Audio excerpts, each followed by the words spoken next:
काही करू शकतो. नाही राऊत साहेब, एक आणखी एक महत्वाचा विषय आहे, राष्ट्रीय स्तरावरील राजकारणाचा विषय आहे की तुमचं इंग्रजी पुस्तक अनलाइकली पॅराडाईज हे 4 दिवसापूर्वी प्रकाशित झालं, ज्यात तुम्ही एक मोठा गौप्यस्फोट केला आहे की उपराष्ट्रपती जगदीप धनखड हे त्यांच्या पदाचा राजीनामा द्यायला तयार नव्हते, पण त्यांच्यासमोर ईडीची फाईल ठेवली गेली आणि त्यांचा राजीनामा घेतला गेला. त्यांचे काही व्यवहार यासाठी कारणीभूत होते. त्यांचे काही व्यवहार, त्यांचा कोणताही व्यवहार नव्हता, त्यांना धमकावण्यात आला. त्यांचा कोणताही तसा व्यवहार नव्हता. त्यांनी स्वतःचं राहतं घर विकलं आणि त्यांची मुलगी परदेशात आहे. अत्यंत कायदेशीर मार्गानं त्यांनी काही रक्कम मुलीला पाठवली. पण एखाद्याला आपल्याला कोंडीत पकडायचं आहे म्हटल्यावरती खोटे केसेस, खोटे गुन्हे दाखल करून फाईल्स तयार केल्या जातात. जसं माझी केली, अनिल देशमुखांची केली, नवाब मलिकांची केली, अनेकांची केली, तशी त्यांची करण्याचा प्रयत्न केला. केजरीवालची केली, मनीष सिसोदियाची केली, संजय सिंगची केली, हेमंत सोरेनची केली. अनेकांच्या अशा फाईल्स तयार करतात. आम्ही सगळे त्यांच्या दबावापुढे झुकलो नाही. माझ्यावर त्यावेळेला शिवसेना सोडण्याचा दबाव होता.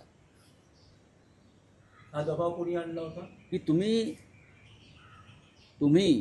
मी त्या पुस्तकात लिहिलं आहे ना माझ्या, आणि त्या संदर्भात मी व्यंकय्या नायडूंना पत्र लिहिलं की माझ्यावर शिवसेना सोडण्याचा दबाव आहे आणि जे सरकार आम्ही आणलेलं आहे त्या सरकारची पाठराखण करू नका, उद्धव ठाकरेंची पाठराखण करू नका, आम्ही त्यांचा काटा काढू, तुम्ही मध्ये पडू नका, अशा प्रकारचा दबाव. आणि सगळ्यात आधी तुम्ही शिवसेनेतून बाहेर पडा, हा त्यांचा माझ्यावर दबाव होता.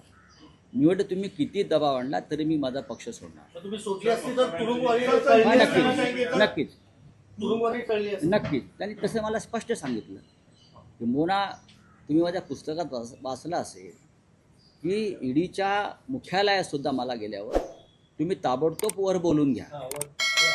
वरून मला तेच सांगायचं होतं वरच्यांना की तुम्ही शिवसेनेशी संबंध तोडा.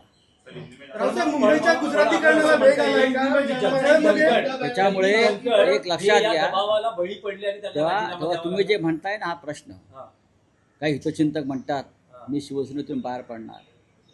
या पक्षासाठी आम्ही घाम आणि रक्त आणि तुरुंगवास सर्व काही सहन केले नाही. पण मग जगदीप धनखड या दबावाला बळी पडले, त्यांनी जो राजीनामा दिला.